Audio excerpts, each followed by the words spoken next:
See that 1-3-3, as you mentioned. Kirsch is there, Fretin is there, Aramburu's further down. He seems to have picked the wheel of Christophe Laporte to follow, and Fred Wright, who's down there in the light blue jersey as well. Aulard is being given an opportunity as well, I think, to follow the wheels himself too.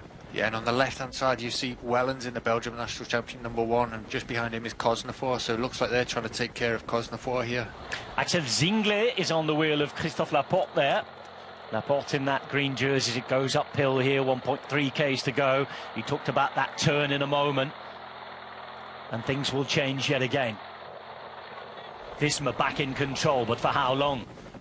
Riders try to move up, 1 kilometre to go barrier, and this is where it gets technical, this is where it gets difficult. Are we going to have a bunch sprint? Will we see a late attack? This stage has been sleepy for more of the day, but it's about to wake up in serious fashion now, and there are moves, there are accelerations. This is difficult, and at the front you can see it looks as though Kristen's having a go. Yeah, Jan Kristen.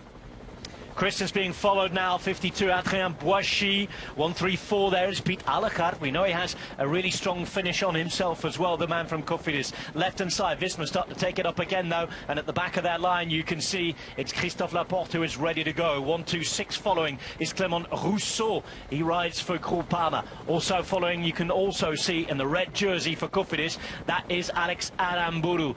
Varenschos trying to make his way through the traffic. Aulard is there as well. Another Groupama rider moves up behind. 400 metres to go now. They twist, they turn. Oh, that's wide. That's wide, but they can follow. Rousseau's following, looking behind to see if his man is ready. Laporte is positioned well. You can also see that Pidcock is in the right position too, should he build a sprint. Gaviria follows in the green and white as well. He's up there trying to move beyond the wheel of Pidcock. Gaviria coming on the outside. Fernando Gaviria there with Zingler. Then though, he's checked, he's blocked in, he's going to have to go again. It's Laporte who can go now up the hill. Gaviria is at the game. Going through the centre though, it is Groupama all the way, but on the left I think it might be victory for Cofidis. Well, I have to watch that one. 3 riders coming to the line. You could see that Cofidis were coming, stealing through, stealing round, and in the end it looks as though Milan Fretin might have had the win there. We'll have to have another look, but it was chaos. Chaos. That last 500 was really technical. The sharp left-hander there, you saw them almost coming down actually, and then that final 100 metres or so was very, very steep when the riders were dying.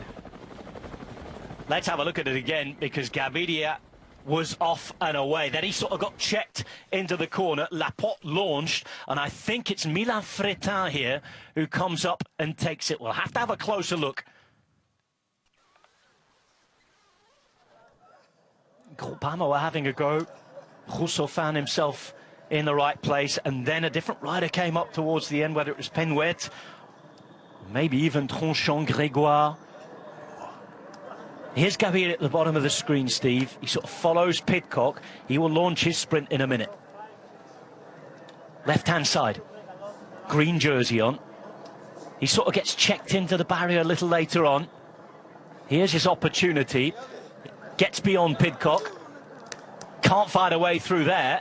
And then the rider from Cofidis now, right-hand side, red jersey, try to get beyond what looks to be Laporte. On the left-hand side for Groupama, that is Penouet, but the winner is Milan Fretin. It's Fretin, Penouet, Laporte. That's the order. Was that Dujardin in 4th as well? Could well have been him. Well, Paul Penouet make sure he was up there. And it's Milan Fretin, left-hand side, who just looks like he stole in for Cofidis. It was a really tricky finish with the road turning. It was like a series of chicanes almost, and if you were in the front there, it was really hard to pass. 2 second places already this season, but finally it's turned into a win, and Milan Fretin wins a stage at the Vuelta Andalucia.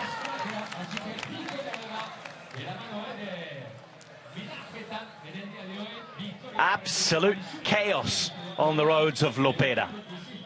We're seeing the beautiful old ancient part of town, but it was certainly modern sprinting. They were all over the place there, and in the end Milan Fretin navigating through the chaos wonderfully to win here, just as he did uphill on the stage in the Volta Algarve for this time last year. It's his 6th career win, his 1st of the season, and Cofidis, well, they'll be very pleased with that. It's Fretin Penwet, Laporte with Dujardin in fourth, Krabbe in fifth, or Krabbe I should say in fifth, Aramburu, Burati, Pidcock and Barrenechea, with Fernando Gaviria in the end finishing down in 10th place, and his wait for a win stretches on.